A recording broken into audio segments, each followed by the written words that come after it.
నమస్తే, నేను మీ Prem. Welcome to Khyathi Connects. Telangana political సర్కిల్స్తో పాటు రాష్ట్ర రియల్ ఎస్టేట్ పవర్ కారిడార్స్లో ఇప్పుడు ఒకే ఒక్క చర్చ నడుస్తుంది. బయటకు పెద్దగా హడావిడిగా కనిపించని ఆ కీలక వ్యవస్థలో ఆల్ ఆఫ్ సడన్గా చోటు చేసుకున్న ఆ పరిణామం ఏంటి? రాజకీయ వర్గాల నుంచి రియల్ ఎస్టేట్ దిగ్గజాల వరకు అందరిలోనూ ఉత్కంఠ రేపుతున్న ఆ హాట్ సీట్ కదేంటి? తెలంగాణ ప్రభుత్వంలో అది అత్యంత కీలకమైన పోస్ట్. వేల కోట్ల రూపాయల రియల్ ఎస్టేట్ రంగాన్ని శాసించే పదవి. అలాంటి పవర్ఫుల్ సీటు కోసం ఇప్పుడు ఇద్దరు అగ్రశ్రేణి బ్యూరోక్రాట్లు పోటీ పడుతున్నారు. ప్రస్తుత సీఎస్, మాజీ సీఎస్లలో ప్రభుత్వం ఎవరి వైపు మొగ్గు చూపుతుంది? సీఎం రేవంత్ రెడ్డి మైండ్లో ఉన్న ఆ వ్యూహం ఏంటి అనేది ఇవాళ పాయింట్ ఆఫ్ వ్యూలో చూద్దాం.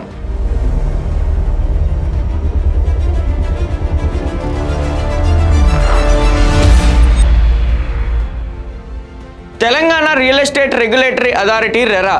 ఇది కేవలం ఒక సాధారణ అడ్మినిస్ట్రేటివ్ ఆఫీస్ కాదు. హైదరాబాద్తో పాటు తెలంగాణ వ్యాప్తంగా జరుగుతున్న వేల కోట్ల రూపాయల రియల్ ఎస్టేట్ మార్కెట్లు నియంత్రించేందుకు ఏర్పాటు చేసిన సంస్థ. పెద్ద పెద్ద బిల్డర్లు, డెవలపర్లు, భారీగా పెట్టుబడిదారులు, కోట్లాది రూపాయలు వెచ్చించి ఫ్లాట్లు కొనుగోలు చేసే సామాన్య వినియోగదారులు, ఇలా అందరి ప్రయోజనాలను కాపాడాల్సిన బాధ్యత ఈ అథారిటీదే. భారీ ప్రాజెక్టుల అనుమతులు, రిజిస్ట్రేషన్ల ప్రక్రియ, వినియోగదారుల నుంచి వచ్చే ఫిర్యాదుల పరిష్కారం, అక్రమ నిర్మాణాలపై కఠిన చర్యలు, ఇలా ఒకటేమిటి, మొత్తం రియల్ ఎస్టేట్ ఇండస్ట్రీ మనుగడంతా ఈ రెరా చైర్మన్ చేతుల్లోనే ఉంది. అందుకే ఈ పదవి అంటే అంత క్రేజ్. అయితే అంతా సజావుగానే సాగుతుందనుకుంటున్న సమయంలో ఒక్కసారిగా ఈ వివాదం ఎందుకు రేగింది? దీనికి కారణం నిన్నటి వరకు రెరా చైర్మన్ గా ఉన్న సత్యనారాయణ సడన్ గా ఎగ్జిట్ అయ్యారు. తన పదవీ కాలం పూర్తి కాకముందే ఆయన ఆ పదవి నుంచి తప్పుకోవడం ఇప్పుడు పెద్ద చర్చకు దారితీసింది.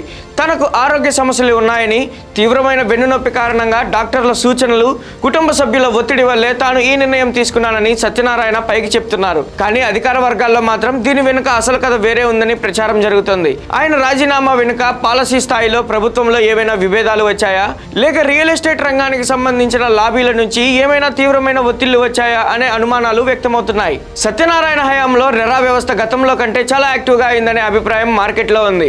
ముఖ్యంగా ప్రాజెక్ట్ రిజిస్ట్రేషన్ ప్రక్రియలో పారదర్శకతను పెంచడం, నిబంధనలు ఉల్లంఘించే బిల్డర్లపై కఠినంగా వ్యవహరించడం ద్వారా ఆయన ప్రత్యేక గుర్తింపు తెచ్చుకున్నారు.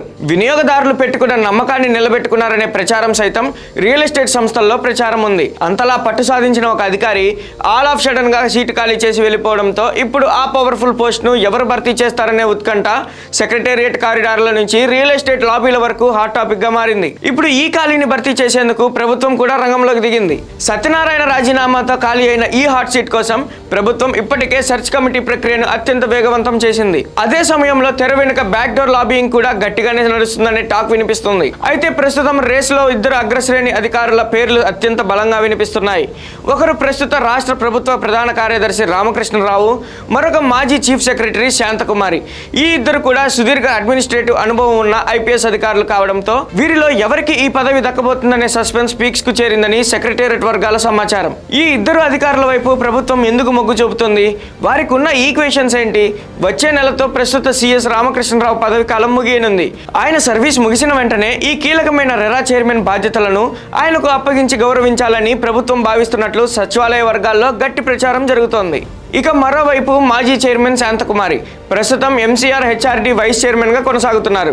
పరిపాలనపై ఆమెకున్న పట్టు, సీనియారిటీ దృష్ట్యా ఆమె పేరును కూడా సీఎం రేవంత్ రెడ్డి పరిశీలిస్తున్నట్లు సమాచారం. ఈ ఇద్దరిలో ఒకరికే రెరా చైర్మన్ పగ్గాలు అప్పగించాలని సీఎం డిసైడ్ అయినట్లు టాక్. ఈ ఇద్దరిలో ఎవరికి ఆ పోస్టు దక్కుతుందనే ఉత్కంఠ ఒకవైపు కొనసాగుతుండగానే రియల్ ఎస్టేట్ ఇండస్ట్రీలో మరో కొత్త చర్చ మొదలైంది. కొత్తగా వచ్చే చైర్మన్ ఎలాంటి పాలసీని అవలంబిస్తారు? సత్యనారాయణ లాగే కఠిన నియంత్రణ, కఠిన రూల్స్ వైపు వెళ్తారా, లేక ప్రస్తుతం మందగించినట్లు కనిపిస్తున్న రియల్ ఎస్టేట్ రంగానికి ఊతమిచ్చేలా ఇండస్ట్రీ ఫ్రెండ్లీగా వ్యవహరిస్తారా? ఎందుకంటే చైర్మన్ తీసుకునే నిర్ణయాలపైనే వేల కోట్ల ప్రాజెక్టుల భవిష్యత్తు, కస్టమర్ల నమ్మకం ఆధారపడి ఉంటాయి. రూల్స్ మరీ కఠినంగా ఉంటే బిల్డర్లు ఇబ్బంది పడే అవకాశం ఉంది. అలా అని లైట్ తీసుకుంటే వినియోగదారులు నష్టపోయే ప్రమాదము ఉంది. ఇప్పటికే హైదరాబాద్ రియల్ ఎస్టేట్ మార్కెట్లో భారీ ఎత్తున డిపాజిట్లు సేకరించి 4 పిల్లర్లు కట్టేసి బోర్డు తిప్పేస్తున్న సంస్థలు నెలకు 10ల సంఖ్యలో ఉంటున్నాయి.